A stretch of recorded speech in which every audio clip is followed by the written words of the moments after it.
It's good to be with you again as we draw near to the close of another week. Today I'll continue and complete the theme that I've been following for the past 2 weeks. That is, the theme of hope. I trust you found it helpful and inspiring. In my talk yesterday, I shared on hope as a helmet, a vital piece of spiritual armor that protects our minds. I spoke of my own personal struggle against depression and of the double remedy that God showed me. First of all, God identified the power that was oppressing me, the spirit of heaviness. Then God showed me, first of all, that I could be delivered. He gave me Joel 2:32. Whoever shall call on the name of the Lord shall be delivered. I called on the name of the Lord, I was delivered. Then the Lord showed me that I needed to protect my mind against that dark force and that I needed the helmet of salvation. And when I looked in Ephesians 6 and saw that there was a helmet of salvation, I still didn't know what it was. But when I turned to 1 Thessalonians 5:8, I found that the helmet of salvation is hope. And so I learned to train my mind, to reprogram my mind. From being a habitual pessimist, I became a convinced, Bible-believing optimist. And now I keep that helmet of hope on my mind day and night. Well, in my talk today, I'm going to present you with another beautiful picture of hope as an anchor of the soul. I'm going to read quite a lengthy passage from Hebrews chapter 6, verses 11 through 20, which actually gives us two pictures of hope. The first one is as the horns of an altar, and then the second one is as an anchor of the soul. I'll go back a little bit in this 6th chapter to give you the context and the background. Hebrews 6, beginning at verse 11. And we desire that each one of you show the same diligence, so as to realize the full assurance of hope until the end. Notice the emphasis is on hope and maintaining hope till the end, which I spoke about last week. That you may not be sluggish or lazy, but imitators of those who through faith and patience inherit the promises. And then the writer goes to the example of Abraham. For when God made the promise to Abraham, since he could swear by no one greater, he swore by himself, saying, I will surely bless you, and I will surely multiply you. And thus, having patiently waited, Abraham obtained the promise. And then the writer goes on to explain why God swore, why he gave an oath. For men swear by one greater than themselves, and with them an oath given as confirmation is an end of every dispute. In the same way, God, desiring even more to show to the heirs of the promise the unchangeability of his purpose, interposed with an oath. Some translators say interposed himself with an oath.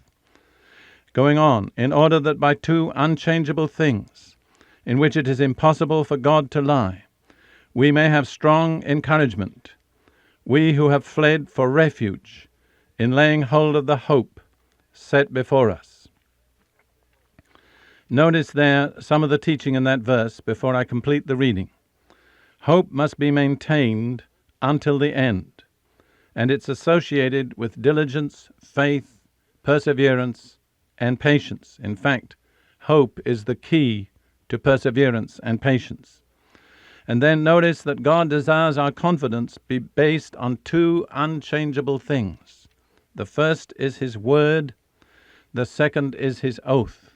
His word really is sufficient, but in certain situations to encourage us, to convince us that he absolutely means what he says and he'll never go back on it. He first gives his word and then confirms it by his oath. And then the writer of Hebrews says about that, in order that by two unchangeable things, in which it is impossible for God to lie, we may have strong encouragement, we who have fled for refuge in laying hold of the hope set before us. And there's the first picture of hope there. It's the refuge. Now, we have to understand that's taken from an Old Testament custom. When a man was being pursued by his enemy, who was out to take his life, there was one place where he was guaranteed security.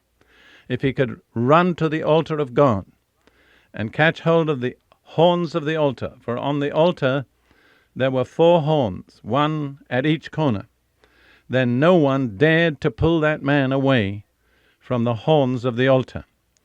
And the writer of Hebrews says hope is like that.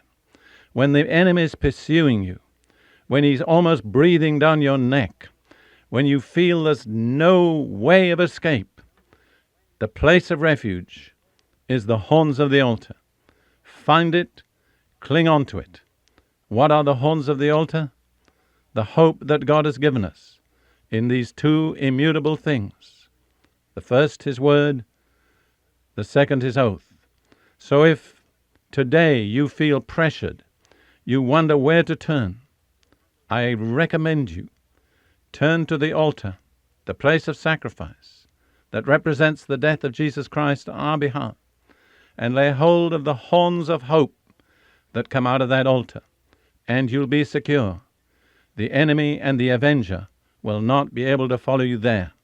Now we're going to look at the second picture of hope, which is given us there in the 6th chapter of Hebrews. This is in verse 19 and 20. I think this is the most beautiful of all the pictures of hope. It's one that means so much to me personally, because of my own struggles in this area over the past. This is what the writer of Hebrews says.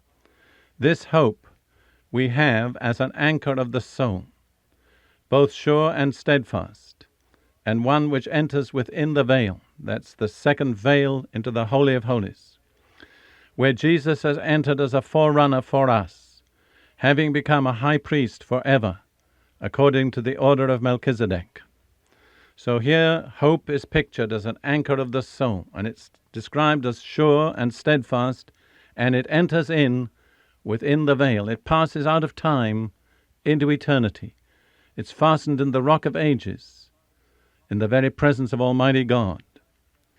Now, when I was struggling with this problem of mine, and I found this beautiful passage, by background I was a philosopher, so I was used to analyzing things and considering them logically.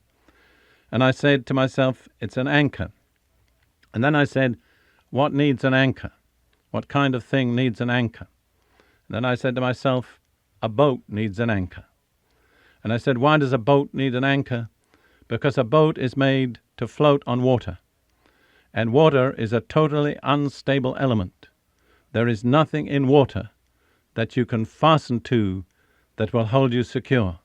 And so in order to be held secure, the boat has to pass its anchor through the water into some other secure thing that will hold it. A best example is the rock. And then I thought about my own life. And I said to myself this, I'm like that little boat. I'm there, tossed to and fro on the waves. I'm in a world of the temporal, of the impermanent, of the insecure. There's nothing in this world that I can fasten to that will guarantee me security. So I have to have an anchor that passes out of time into eternity, passes out of the temporal, the material, the unstable, the changeable, out of that whole element into something that is permanent, unchangeable, totally stable and secure, out of time into eternity. What is that anchor? And then I saw so clearly, so beautifully, that anchor is the hope that I have in Jesus. It's not restricted to time. It doesn't depend upon material things. Its security is not found in the frailty of human beings and human institutions. It's based on 2 unchangeable things in which it is impossible for God to lie, His Word and His oath. And so I can pass my anchor right out of time into the immediate presence of God within that second veil. And there Jesus has already entered, my personal representative, my forerunner, my high priest. I'm not limited to this world. I'm not limited to the things of time. They're all transient. They're going to pass away. But my anchor of eternal hope reaches out beyond this world and into the immediate presence of God. And then it's so blessed that the writer of Hebrews says, where Jesus, our forerunner, has entered for us, a high priest, after the order of Melchizedek. You know what the function of a high priest is? It's to represent to God those who trust in him. It says elsewhere in Hebrews, he is able to save to the uttermost those that come to God by him, seeing he ever liveth to make intercession for us. I have a high priest who's in the immediate presence of God. He's always making intercession for me. He never sleeps. He's never going to die. He lives forever. He's my personal representative before Almighty God, and my hope is anchored to him.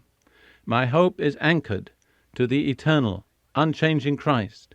Right near the end of the Epistle to Hebrews, the writer says this: Jesus Christ, the same, yesterday and today and forever. That's the rock, the eternal rock in which my hope is anchored.